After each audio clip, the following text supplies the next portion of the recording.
आज या रस्ता रोकोसाठी सन्माननीय श्री एकनाथरावजी शिंदे, दत्तरावजी जाधव आणि सर्वच आपल्या भागातील शेतकरी ज्या प्रकारे आज या शेतकऱ्यावरती अन्याय होतोय, कापसाला भाव मिळत नाही, सोयाबीनला भाव मिळत नाही, आपल्या कोणत्या भावाला मालाला भाव मिळत नाही, पण सरकारच्या वतीनं पेट्रोलचे भाव वाढवले जातात, डिझेलचे भाव वाढवले जातात, सोनं आज गगनाला मिळतंय, चांदीचे भाव बघा, महागाई बघा.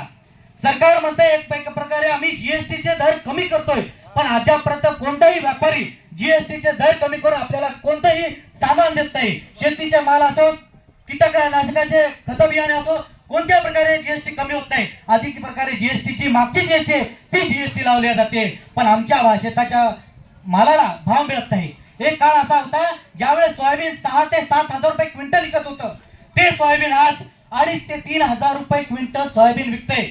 म्हणजे जर तुम्हाला 1 तोळा सोनं जर घ्यायचं असेल तर तुम्हाला 20 ते 30 क्विंटल तुमचं सोयाबीन विकावं लागतंय, तेव्हा तुम्हाला 1 तोळा सोनं मिळतंय.